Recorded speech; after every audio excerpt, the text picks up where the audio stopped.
Well, you might wonder, because a lot of people in this room weren't born when I was coaching the New York Knicks. And how was I to end up at Panathinaikos?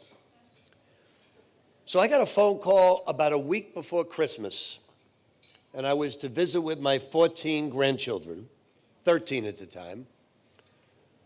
And an agent called me, my general manager actually from the Boston Celtics said, an agent named Angelos Couturiers, he went to the same college as you and he would like you to coach Panathinaikos. I said, well, what is that? Well, it's a Greek team in the EuroLeague. You want me, living in Miami, to go to Greece on Christmas Eve? Yes, they want you to coach against Cheska. They're number one in the EuroLeague. I said, I'm going to get on a plane to Greece, 10 hours, leave my family to coach a team I've never heard of at a country I've never visited. I said, I'll do it. So I headed to Greece, and I said, you know, this is not going to be like the Boston Celtics or the New York Knicks or Kentucky or Louisville. It's going to be a Greek league team, no big deal. So I was in a sweatsuit. I showed up, there were 150 paparazzi, and I knew at that moment I wasn't coaching any ordinary team. That night, and you witnessed the gentleman Paris, and I had a unique relationship with him. He did not speak a word of English. I did not speak a word of Greek.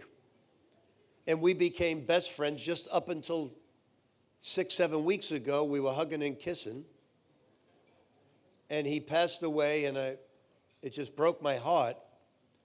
Because how can you become a great friend to someone when you could not communicate? But we were.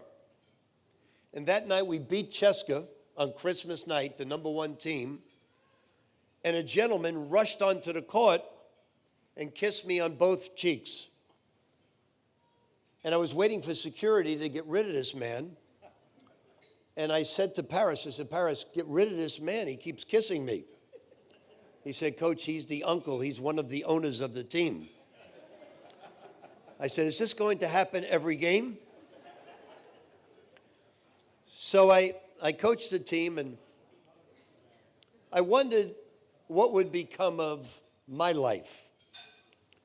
Because I coached the Celtics, I coached the Knicks, I won a championship at Kentucky, I won a championship at Louisville, I went to 7 Final Fours.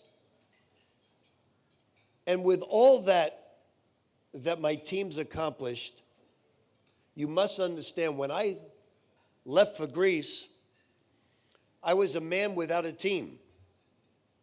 No one at that time would hire me. Even though all the successes were there, I've fallen on hard times. And why did I coach the national team for no money? Why did I coach Panathinaikos?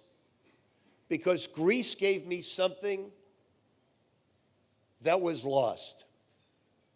Greece gave me my self-esteem back. I walked into the dry cleaners to drop off my laundry, and a woman was hugging me and kissing me. I went to Starbucks. They were hugging me. I said, this is the greatest country in the world. Everybody's hugging and kissing me.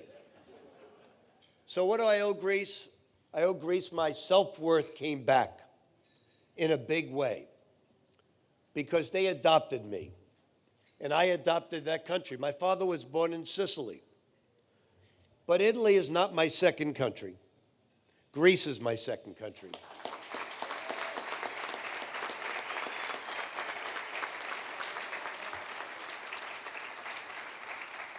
So I got to share every home game with Frankie, who's a living legend at Panathinaikos. And Frankie, congratulations and welcome to New York City. Whatever you need here, it's yours. But I'm much bigger in Greece than I am in New York. So I want to thank you for giving me this great honor tonight. It's a wonderful experience for me to spend 2 years as the national coach, the coach of Panathinaikos. This was a great year to see Panathinaikos win the EuroLeague, down 0-2 to Olympiacos. I'm sitting outside on my patio watching the final game, and everybody wanted to watch a hockey game. I said, you go downstairs. I'm watching Panathinaikos. I don't care what you think. So all I can say is thank you. You've given me back something that was very important to me. And now I'm coaching St. John's here in Queens. And if all of you want to see my third national championship, show up this year at Madison Square Garden.